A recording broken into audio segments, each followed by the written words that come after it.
عزیزان من، قابل انسان تو دنیا میں سارے ہیں، لیکن جو جس طبقے سے تعلق رکھتا ہے اس کے اندر کوئی ایک سینئر ضرور ہوتا ہے، کوئی ایک استاد ضرور ہوتا ہے، کوئی ایک بڑا ضرور ہوتا ہے۔ قابل رشک یعنی کہ ایسا شخص جس کی تعریفیں کی جا رہی ہوں۔ یاد رکھیے گا، قابل رشک لوگ ماضی میں بہت گزرے، حال میں بھی موجود ہیں، اور مستقبل میں اللہ کی طرف سے انہیں ملنے والے انعامات بھی ہم دیکھیں گے۔ قابل رشک لوگوں کا تعلق کسی ایک زمانے سے نہیں ہوتا۔ قابل رشک عزت اور احترام کے لائق لوگ ہر زمانے میں پائے جاتے ہیں، ہر شہر میں، ہر ملک میں پائے جاتے ہیں، لیکن ذرا غور کیجئے گا وہ قابل رشک بنتے کیسے ہیں؟ قابل رشک کیسے ہوئے؟ کسی شاعر نے کہا تھا، محنت کرو عزیزوں محنت سے کام ہوگا، محنت کرو عزیزوں محنت سے کام ہوگا، کہتے ہیں بخت جس کو وہ آ کر غلام ہوگا۔ ان کے نصیب میں قابل رشک ہونا اللہ نے لکھ تو دیا تھا، لیکن انہوں نے محنت کرنے سے جان نہیں چھڑائی۔ اگر وہ ایک دو مرتبہ ناکام بھی ہوئے، انہیں ناکامی ملی اپنے مشن میں، تو انہوں نے اپنے اس مشن کو چھوڑا نہیں۔ آج قابل رشک لوگ وہ بھی ہیں جن کا تعلق تصنیفی زندگی سے ہے، جو مصنف تھے، جو مؤلف تھے، اور قابل رشک لوگ وہ بھی ہیں جو کاتب ہیں۔ دنیا میں جتنے بھی پیشے پائے جاتے ہیں ان کے اندر قابل رشک لوگ ہمیں ملتے ہیں۔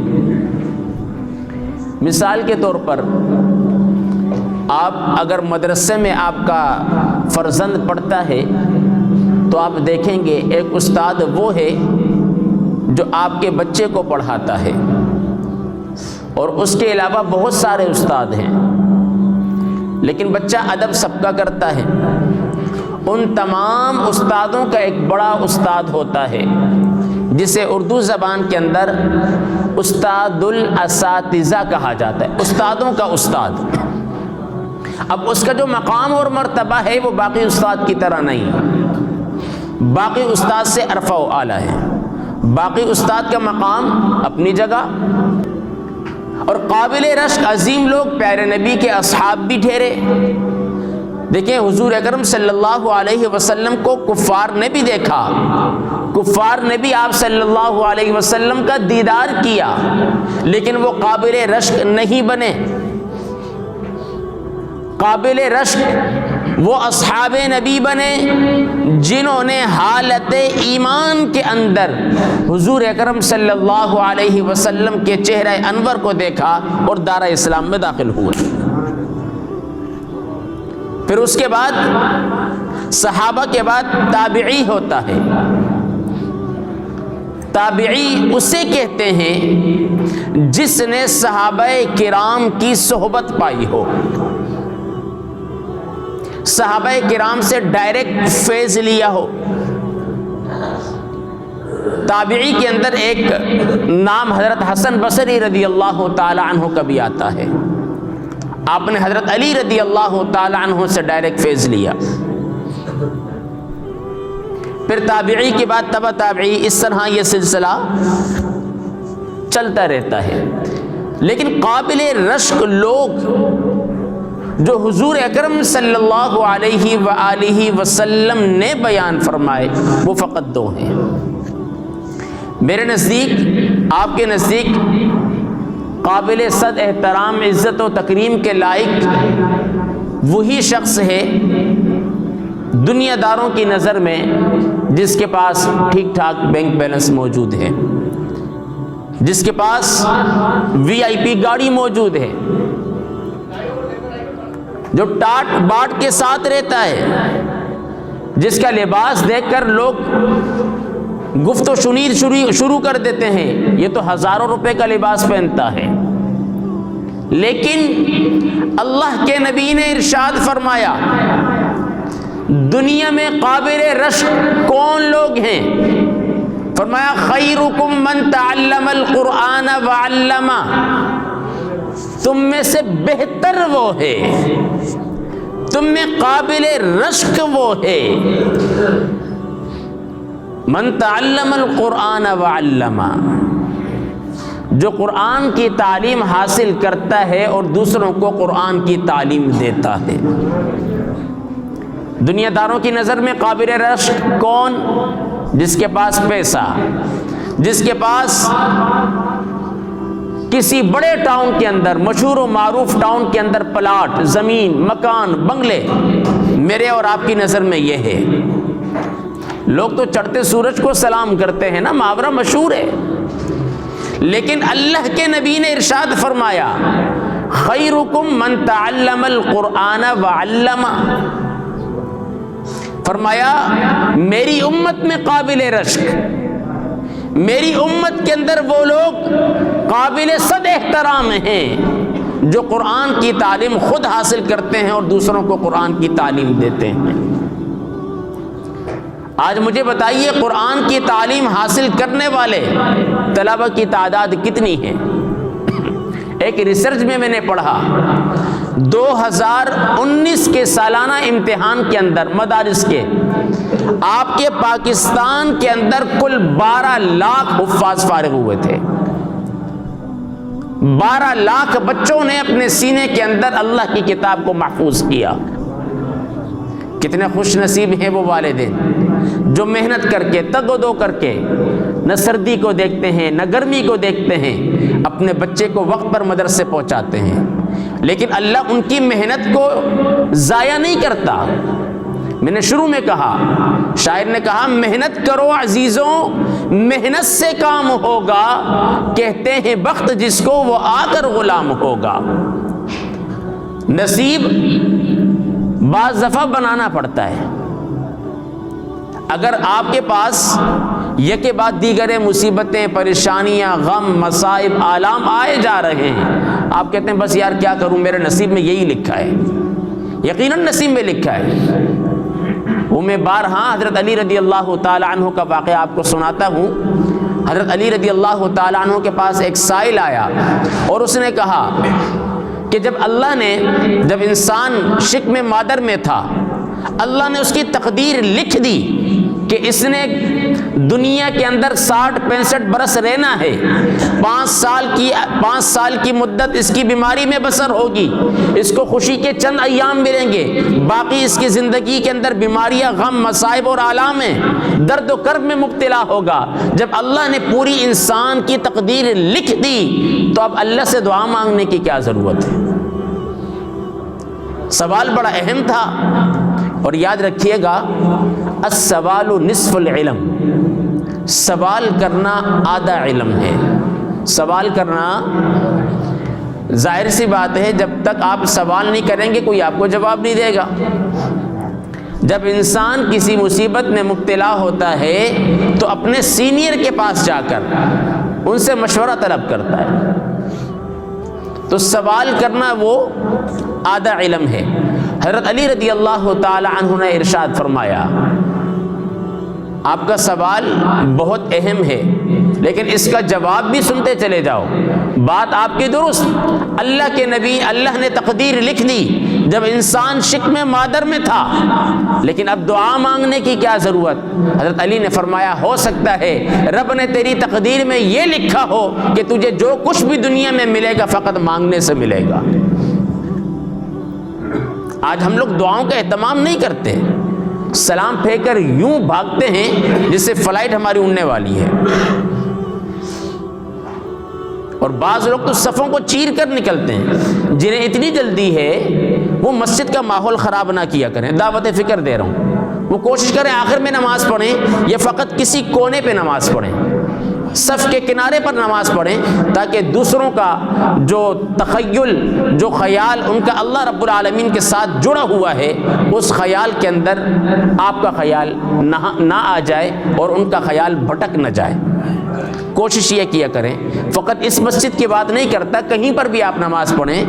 اگر بامر مجبوری آپ کو جانا ہے تو پھر آپ کوشش کیا کریں کہ صف کے درمیان میں نہیں بلکہ صف کے کنارے پر کھڑے ہو کر نماز پڑھا کریں، تاکہ جاتے ہوئے آپ کو آسانی سے راستہ بھی مل سکے.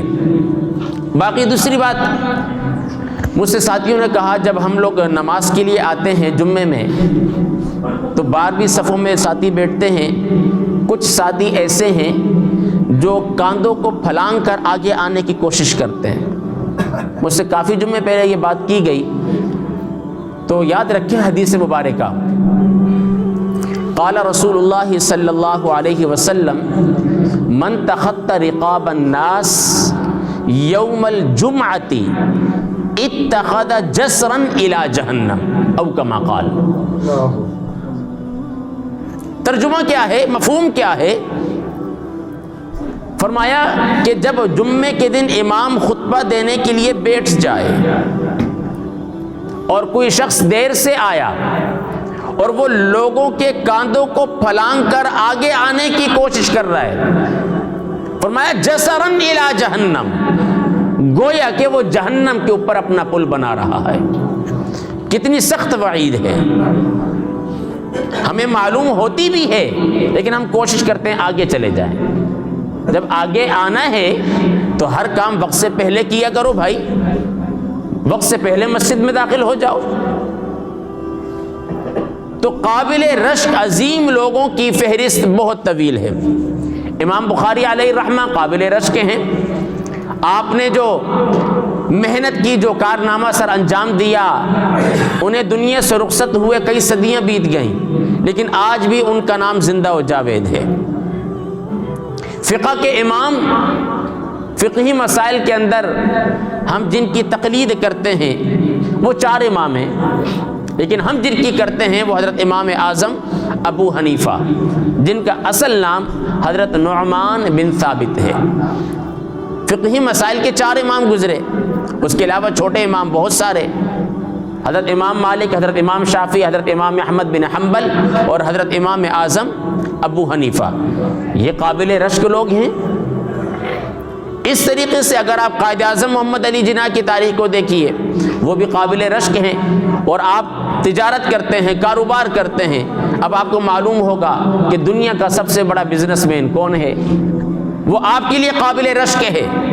لیکن اللہ کے نبی کی نظر میں قابل رشک کون ہے؟ فرمایا جو قرآن کی تعلیم حاصل کرتا ہے اور دوسروں کو قرآن کی تعلیم دیتا ہے. اب یہ قابل رشک جو طبقہ ہے، جو اللہ کے نبی کی نظر میں ہے، ہم نے اس موجودہ دور کے اندر اس طبقے کو فراموش کر دیا. وہ معزز تھے زمانے میں مسلمان ہو کر، ارے ہم خوار ہوئے تارق قرآن ہو کر. آج ہم ذلیل و خوار ہو رہے، کیوں ہو رہے ہیں؟ اس وجہ سے ہو رہے ہیں کہ قرآن تو ہمارے پاس ہے، قرآن تو ہمارے پاس ہے لیکن پڑھنے کا ٹائم نہیں. حضور اکرم صلی اللہ علیہ وسلم جب اس دنیا میں تشریف لائے تو شاعر نے کہا تھا نا، اتر کر ہرا سے سوئے قوم آیا، اتر کر ہرا سے سوئے قوم آیا اور ایک نسخہ کیمیا ساتھ لایا. آج یہ قرآن مجید آپ کے میرے پاس موجود ہے. حضور اکرم صلی اللہ علیہ وسلم کی بخاری شریف کی حدیث، آپ نے ارشاد فرمایا اللہ کے نزدیک قابل رشک جو ہیں فقط 2 آدمی ہیں. کتنے آدمی ہیں؟ کتنے آدمی ہیں؟ 2. آپ کی میری نزدیک قابل رشک بہت سارے لوگ ہیں. دنیا کے حساب سے بات کرتا ہوں، آپ کے میرے نزدیک اگر آپ کا تعلق کرکٹ سے ہے تو آپ کے نزدیک قابل رشک وہی ہوگا جس نے سب سے زیادہ چھکے چوکے مارے ہوں گے. لیکن علماء کی فہرست کے اندر قابل رشک وہی ہے جو ظالم اور جابر حکمران کے سامنے بھی کلمہ حق بلند کرتا ہے۔ حضرت امام احمد بن حنبل کا جنازہ کہاں سے اٹھا؟ جیل کے اندر سے اٹھا۔ فقط کس بات پر؟ وقت کے بادشاہ نے انہیں کوڑے مارے۔ کیوں مارے؟ اس دور میں یہ فتنہ اٹھا کہ کہہ دو کہ قرآن مخلوق ہے، قرآن اللہ کا کلام نہیں، قرآن انسان کا کلام ہے۔ یہ جملہ تھا، فقط اتنا جملہ تھا۔ کتنے علماء نے کلمہ کفر کہا فقط بادشاہ کے کوڑوں کے ڈر سے؟ کتنے علماء کو سولی پر لٹکا لیا گیا؟ لیکن سب سے بڑے امام جو اس دور کے اندر موجود تھے وہ حضرت امام احمد بن حنبل تھے۔ کہا ہاں بھائی آپ کا کیا حال ہے، کیا خیال ہے، کیا کہتے ہو؟ کہا میں بھی یہی کہتا ہوں کہ قرآن غیر مخلوق ہے، قرآن اللہ کا کلام ہے۔ بادشاہ نے کوڑے مارے، جب کوڑے برسے نا، کتابوں میں لکھا ہے 4واں یا 7واں کوڑا لگا تھا، حضرت امام احمد بن حنبل کے پیٹھ سے گوشت اڑ کر دیواروں کے ساتھ چپک گیا۔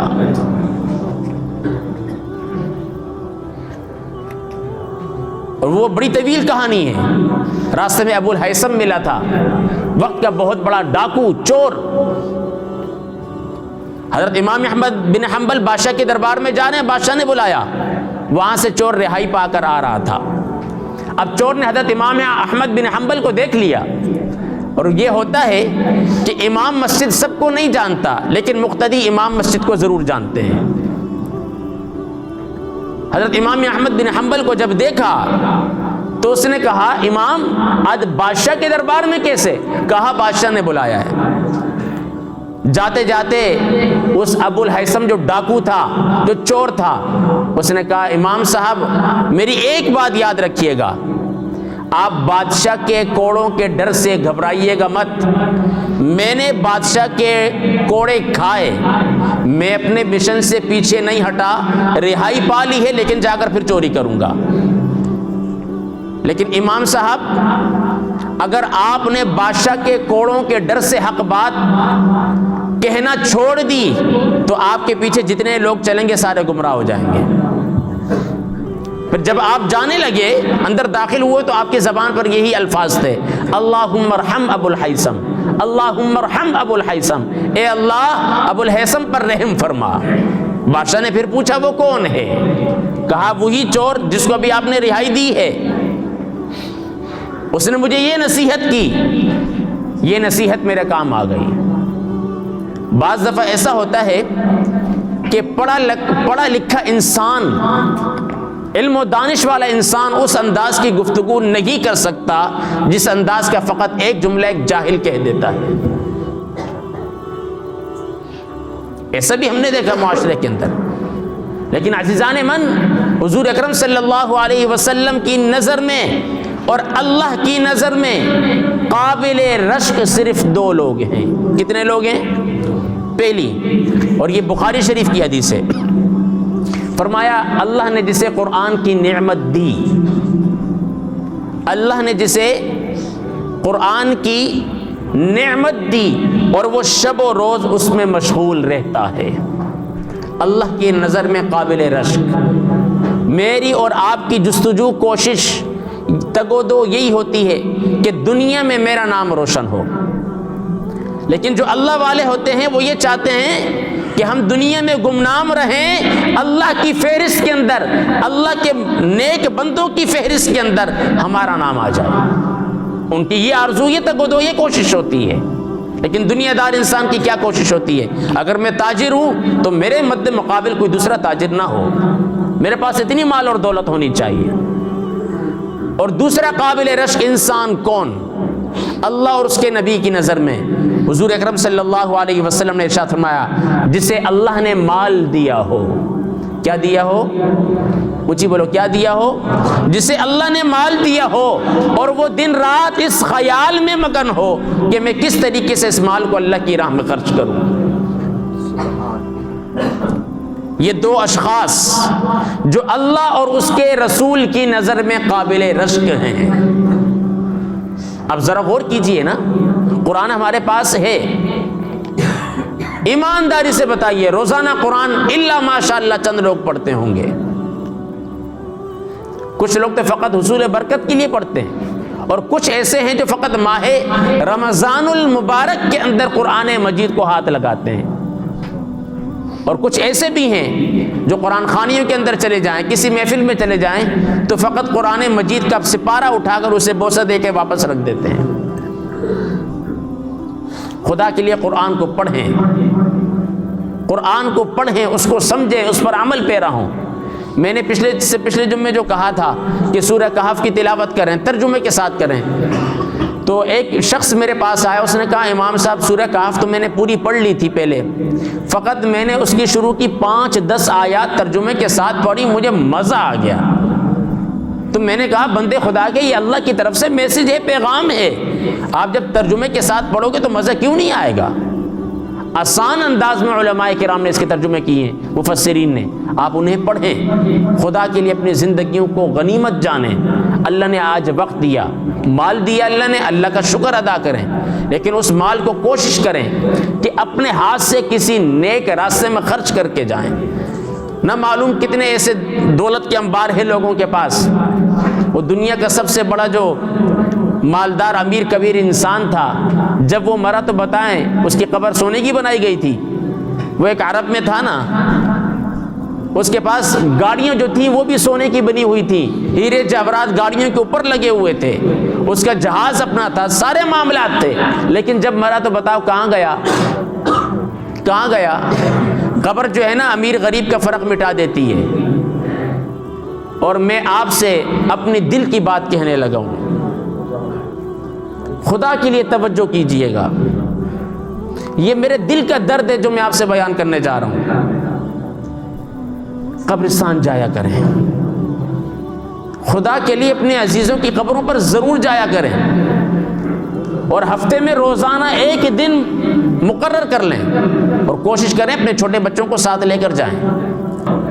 اگر آپ اپنے بچوں کو ہاتھ پکڑ کے لے کے جائیں گے نا، تو کل کو اگر آپ بھی دنیا سے رخصت ہو گئے تو وہ بچے کہیں گے امی ابو جی ہمیں میرا ہاتھ پکڑ کر مجھے یہاں لے کر آتے تھے اور بتاتے تھے یہ تمہارے چچا کی قبر ہے، یہ تمہارے دادا کی قبر ہے۔ اگر آپ یہ ماحول بنائیں گے تو آپ کے بچوں کی عادت بن جائے گی۔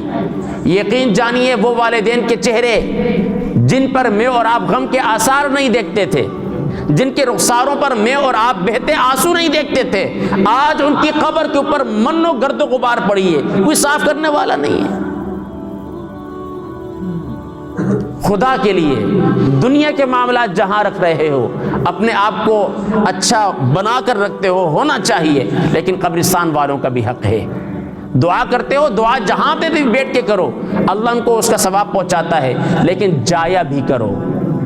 یہ آپ کا ظاہری عمل آپ کے بچوں کو آپ کی قبر پر آنے کا عادی بنا دے گا، اور اگر آپ نے یہ عادت نہ اپنائی تو عزیزان من پھر آپ کی اور میری قبروں کا وہ حال ہوگا جو دنیا کے بڑے بڑے بادشاہوں کا ہو رہا ہے۔ اگر آپ نے اور میں نے اپنی زندگی اللہ کا ذکر کرتے ہوئے گزار لی، اور میرا اور آپ کا نام اللہ کے مقبول بندوں کی فہرست میں شامل ہو گیا، تو اللہ رب العالمین آپ کی اور میری قبر کو بھی مرجع خلائق بنا دے گا۔ میری اور آپ کی قبروں پر بھی اللہ کے نیک بندوں کا ہجوم لگا رہے گا۔ حضرت داتا گنج بخش علی حجویری علیہ الرحمہ کون تھے؟ اللہ کے نیک بندے تھے۔ شب و روز کسی بھی لمحے چلے جاؤ آپ کو کوئی نہ کوئی قرآن پڑھنے والا ضرور نظر آئے گا۔ یہ کیا ہے؟ فَاذْكُرُونِي أَذْكُرْكُمْ، رب کہتا ہے تم میرا ذکر کرو میں تمہارا ذکر کروں گا۔ آج یہ قابل رشک لوگ ہیں نا، انہوں نے اپنی زندگی اللہ کے نام پر لگا دی۔ رب کہتا ہے تم میرے کاموں میں لگ جاؤ میں تمہارے کاموں میں لگ جاؤں گا۔ آج ہم اللہ کے کاموں میں لگتے ہیں، آج ہم نماز پڑھنے آتے ہیں، فقط ایسا نماز پڑھنے آتے ہیں کہ جیسے ہمارے سر پر ایک قرضہ ہے اللہ کا، وہ ہم نے ادا کرنا ہے۔ نہیں، نماز اس انداز سے ادا کرنے آتے ہیں تو آپ کی نماز ہی نہیں ہوتی۔ نماز ادا کرنے آئیں تو اس نیت سے آئیں کہ یہ اللہ رب العالمین کا اہم فریضہ ہے اور میں اللہ سے بات کرنے جا رہا ہوں اور میں اللہ کے قریب ہو جاؤں گا۔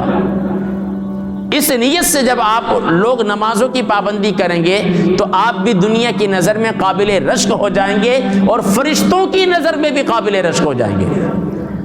نیا سال چڑھ گیا، انگریزی سال، آج یہ عہد مسمم کریں کہ ہم قابل رشک لوگوں کی کہانیاں پڑھتے آ رہے ہیں، آج ہم ان کے کردار کو اپنانے کی کوشش کریں گے۔ کوئی مشکل کام نہیں ہے، یہ عہد مسمم کریں کہ میں نے کوئی نماز نہیں چھوڑنی۔ 7 سال پہلے ہم نے یہاں پر سالانہ محفل کا انعقاد کیا، ایک شخص میرے پاس آیا، نمازوں کی پابندی اس نے شروع کی، وہ رو پڑا میرے سامنے، مجھے کہتا ہے امام صاحب میں آپ کو سچی دل کی بات بتا رہا ہوں، دیکھو رب جب دلوں میں بات ڈالتا ہے تو کیسے ڈالتا ہے، رب جب اپنی محبت بساتا ہے تو پھر ایسی بساتا ہے کہ انسان کو رب سے بات کیے بغیر مزہ ہی نہیں آتا۔